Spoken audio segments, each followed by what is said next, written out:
India is a place which is so populous. You cannot solve these India's problems with brick and mortar. Okay, technology is the only way that you will be able to solve India's problems. All right.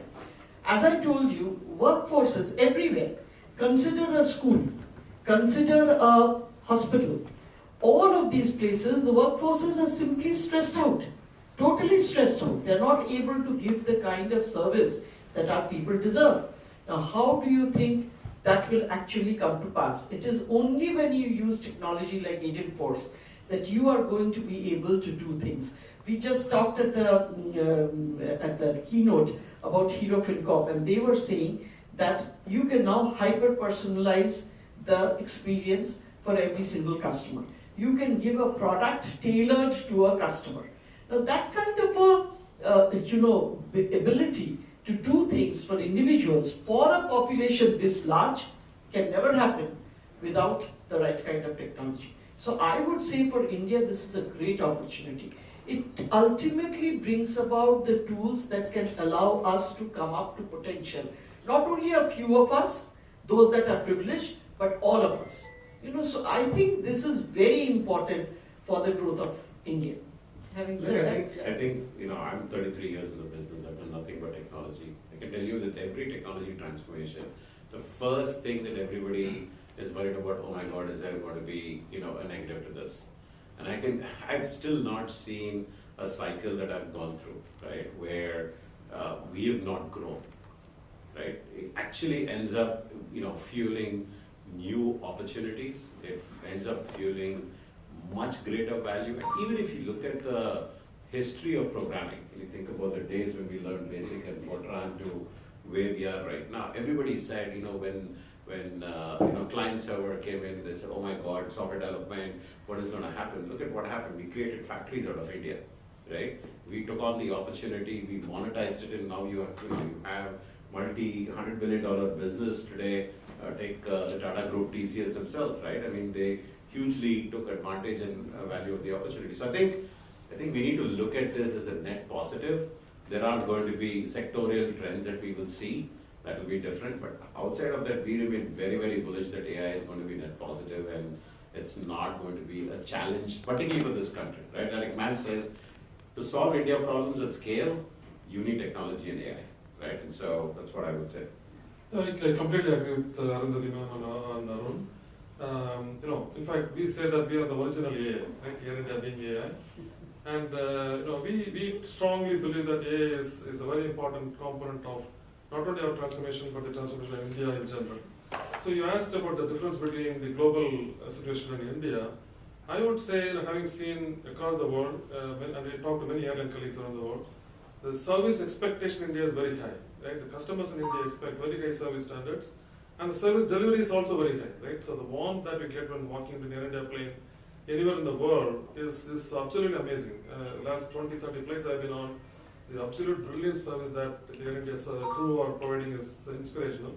But we want to support all of them with the right set of tools, whether it is a contact center agent or the person in the plane serving you. We want to enable them with the right set of tools, AI and data, and that is where our collaboration with Salesforce is a very important component, so that in case if a customer has a service challenge and we want to recover that customer and make that performance so much better, and that is possible at scale and with personalization that Arundhati ma'am told, which is individual to you, not generically, that is only possible with AI and data. Can I request one question at a time? We'll come back to you once we've gone through first round of questions. Next question, please. Back there. Okay. Hello, sir. Himanshi from Economic Times. Sir, the world is going through a lot of macroeconomic shifts right now, a lot of uncertainties on how things will pan out for all countries. At this time, do you think customers are cutting down on innovation spends? And by innovation, I mean AI and automation. Do you think that's the mood right now? You said macroeconomic, we'll all go and look at it. No, but I don't think that's the case. Because any good leader will always say never waste a crisis. Okay? Because it's at the time of crisis that you really need to innovate. What do you need to do now? Today, when the world is a very uncertain place, What you really need to do is to ensure that your company is sustainable. How do you make your company sustainable? You need better productivity, better efficiency. How do you get to those? Technology.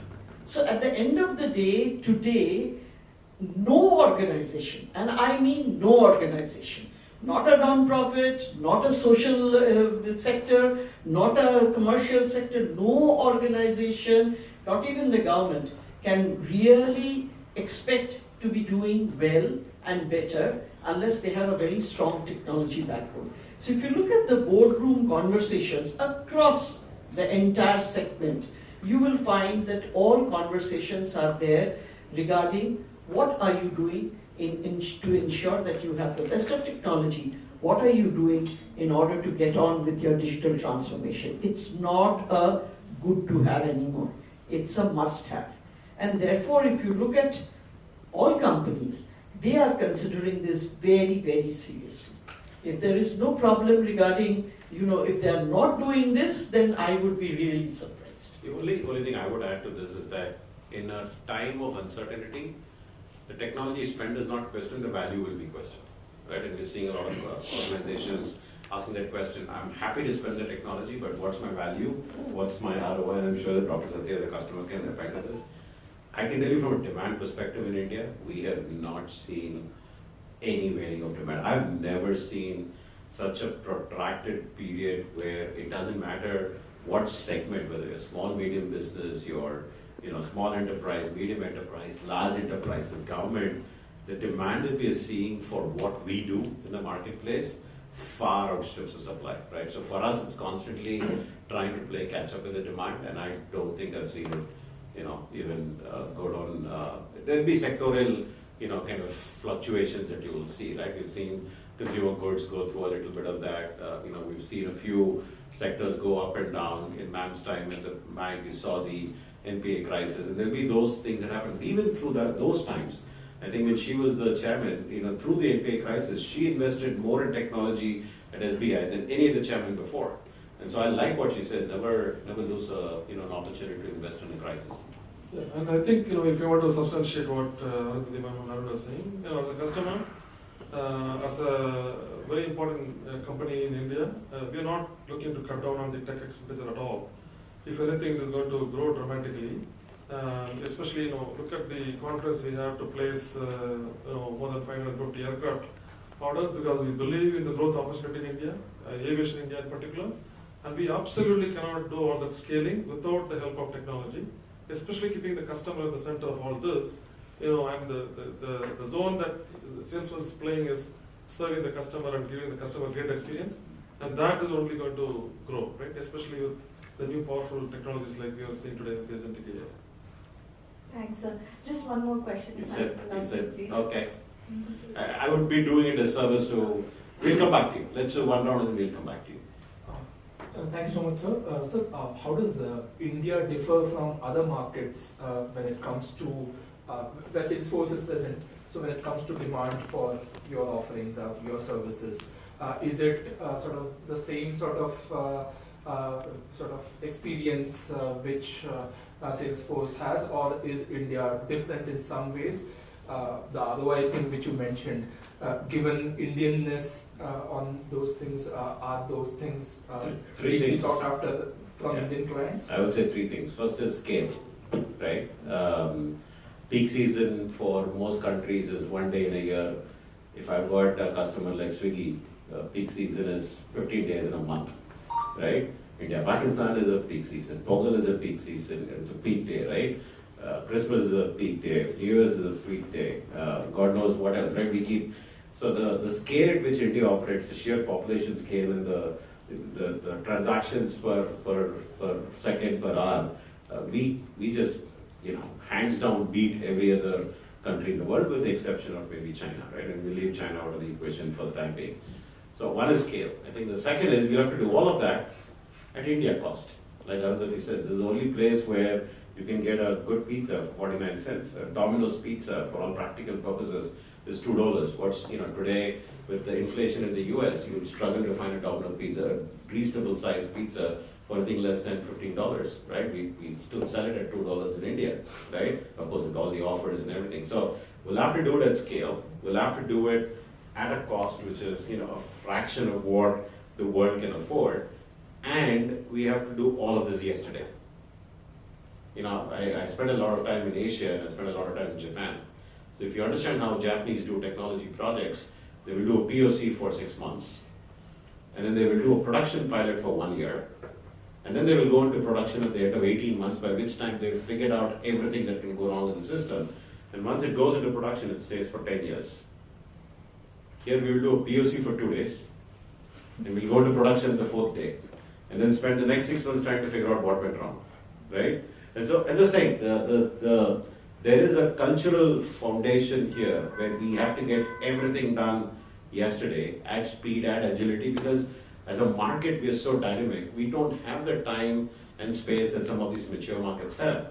So which is why again the concept of jugaad and all those things that define us are our strengths and our advantages, right? And so while I'm saying we do these things, it also is the reason why we've been so nimble, so agile as a country, and we continue to grow, right? I tell my European counterparts, I think you'd kill to have 7% GDP, right? At our size, we're not 100 billion GDP. We're almost 4 trillion GDP, growing at 6-7%. So my view is that those are foundational differences that we're trying to solve for our customers. And of course, complexity of languages, cultural nuances, everything else thrown into the mix. Sorry. Anything you want to add? Good? Okay. All right, we'll come back. Quick follow-up on that, if possible, not a question really. Okay. But if you can just touch upon experience in the last 2 months, I guess that is where the money was also coming from. So experiences in the last 2 months when it comes to interactions with Indian customers. No change. So far, no change. I think everybody, my view is that everybody is in wait and see mode. Nobody is changing. Again, like Warren Buffett said, you don't buy a stock, you buy a business. And so I think people are very, very clear about what their business is. And unless you are in one of those sectors that's going to be deeply affected by a potential change that comes in, for the broad India story, right? Really, we haven't seen any change or any pullback or anything of that sort so far. Okay. Hello. Yep. Hi, my question is to Satya. Hi Satya, I hope you remember me. We had a fireside chat a few months back when the merger was happening. Oh yes. Yes, do you remember that? Yeah, thank you. Yeah. He's going to say yes anyway. And there was quite a few predictions that you have made. A lot of them have come true. Now, having, now speaking to you after a lot of water has flown down, I want to understand how is technology playing a role in this extremely complex process, and where do you see yourself now? I mean, is it going according to plan, not going according to plan? How is it panning out? Okay, first of all, thank you for remembering our chat and also acknowledging that many of what we are talking about that day has come true. We were telling what we were telling before the merger because we had full confidence because we had done that much of hard work along with great partners like Salesforce. So we had the confidence to go out and say something like that, and I'm very glad that eventually it ended up being, like Arun said, one of the, if not one of the smoothest airline merger in history. We have people coming and telling from India also when the earlier mergers happened, what was the situation versus now, right? So it is really remarkable that we pulled it off. So in terms of so technology is a very foundational component of the Air India transformation, the Beyond.ai transformation story. It is powered by technology, and digital being a very key component. Simply because being from India, we have to leverage what is great about India, where we have competitive strength. We need to leverage that, right? So technology and digital are very important component of the transformation. So is it going perfectly according to plan? There are some areas where we have done better than what we expected, and there are some other areas that we believe that we could have done better.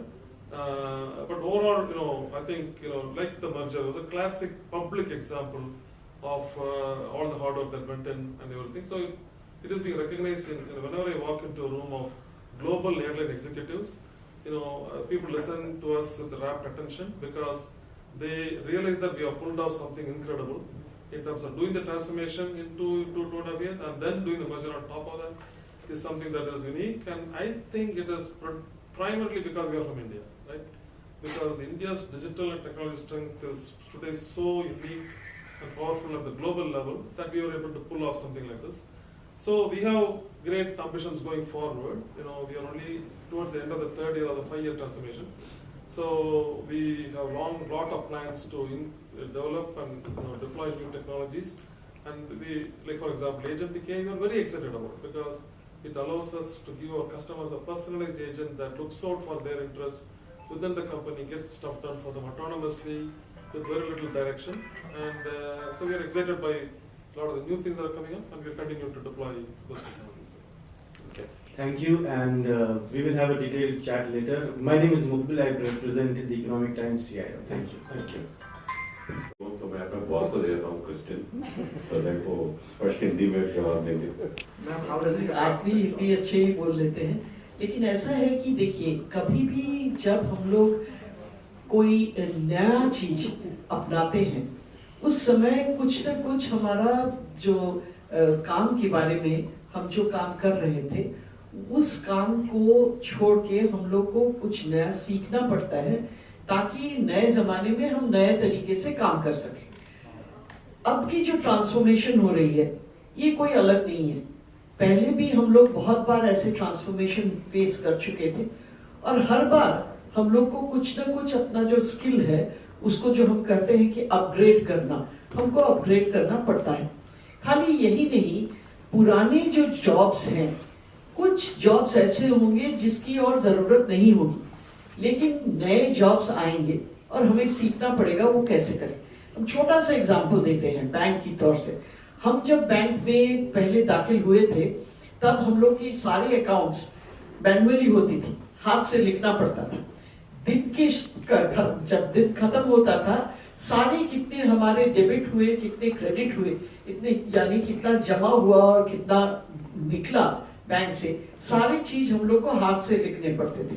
Okay, उस काम में हम लोग के लिए at least 5 या 6 आदमी लगे रहते थे, जुटे रहते थे। अब जब हमारा कंप्यूटराइजेशन आया, वो काम तो पूरा मशीन ही करता था। ये 5-6 लोग तो हमारे कोई वो काम में और करने की और इसमें नहीं रहे, लेकिन ये 5-6 आदमी को क्या काम नहीं मिला, दूसरा काम में उन लोग जुट गए। पहले जैसे कि हम लोग बैंक से म्यूचुअल फंड नहीं बेचते थे, लाइफ इंश्योरेंस नहीं बेचते थे, सब चीज के लिए आपको दूसरा जगह जाना पड़ता था। अब बैंक ही से आप सारे सुविधा प्राप्त कर सकते हैं। जो फाइनेंशियल एडवाइजरी है, यानी कि आप अपनी जो पैसा है उसको आप कैसे यूज करेंगे, कैसे उसको इन्वेस्ट करेंगे, ये सब जो एडवाइजरी था वो दूसरा जगह जाके आपको प्राप्त करना पड़ता था। अभी ये लोग वो काम भी करना शुरू किए, और उससे क्या हुआ, बैंक का टॉप लाइन भी बढ़ा, बॉटम लाइन भी बढ़ा, और एम्प्लॉयमेंट भी बढ़ा, दूसरे आदमी भी आके उसमें जुट गए। तो ऐसा है कि आज के जमाने में भी वही होने वाला है, क्योंकि जो काम लोअर वैल्यू के हैं, वो सारे काम, आपका जो एआई एज है, वो सारे काम एआई करेगा। आपको जो सोचना है कि हम हायर वैल्यू कैसे डाल सकते हैं, हम जो काम करेंगे उसमें कैसे हम ज्यादा वैल्यू लोगों को दे पाए, और उस तरीके के काम के लिए हमें अपने को तैयार करना पड़ेगा। तो ये चीज तो है, ट्रांजिशन जो है ये होने वाला है। We have to be positive about the transition. जैसे कि अरुण भी कह रहे थे कि हम लोग को कोशिश करना है कि इसको अपनाने का, इसको रेजिस्ट करने से कोई काम नहीं आएगा। इसको जितना हम लोग अपनाएंगे उतना हम लोग को आसानी होगा आगे चल के काम मिलने में और काम करने में। और ट्रेनिंग की बात, हमारी वेबसाइट है trainer.com, वहाँ पे हम सब लोग कस्टमर को, स्टूडेंट्स को भी हम फ्री ट्रेनिंग देते हैं। तो एआई में ऐसे काफ़ी सारे कोर्सेज है जो आप फ्री में लर्न कर सकते हैं वेबसाइट में जाके। तो ये जो वेबसाइट है, पता नहीं नंबर क्या है, but hundreds of millions of people have learn, right. तो ये ट्रेलेड हमारे कस्टमर्स के लिए, प्रॉस्पेक्ट्स के लिए एक जगह है जहाँ पे आप जाके पूरा सीख सकते हैं, बेसिक्स ऑफ एआई से एडवांस एआई तक, और इसमें कोई कॉस्ट नहीं आता है। So that free training is already available for all. और खाली यही नहीं, even in a lot of engineering colleges, 2500 engineering colleges में हम लोग क्यूरेटेड कोर्स देते हैं, जो क्रेडिट इलेक्टिव है, लोग सीख सकते हैं। हम लोग AICTE के साथ 2 लाख इंटर्नशिप की बात भी किए हैं, उसमें से 60-70 हजार इंटर्नशिप ऑलरेडी लोग कर चुके हैं। तो नेशनल स्किलिंग मिशन के साथ काम करते हैं, नेस्कॉम की स्किलिंग मिशन के साथ काम करते हैं, प्राइवेट यूनिवर्सिटीज के साथ हम लोग की MOU है, जिसके तौर पे हम लोग अपस्किलिंग करने की भी प्रयास करते हैं। तो बहुत सारे स्किलिंग की जो बात कर रहे हैं ना, हमारी एक अलग ग्रुप ही है जो खाली इसी पे काम करती है। तो स्किलिंग हमारा रिस्पॉन्सिबिलिटी है, वो नहीं चलेगा तो कंपनी कैसे चलेगा। तो इसलिए कॉन्स्टेंटली हम लोग स्किल की ओर नजर रखते हैं, और स्किलिंग की जो माहौल है वो तो चलेगा ही, चलते रहेगा। Thank you for enlightening us. Thank you. We have only another 15 minutes. Subscription models change to the AI component in terms of the pricing? Look, I think what you're going to see is that the whole world is moving towards the concept of consumption, right?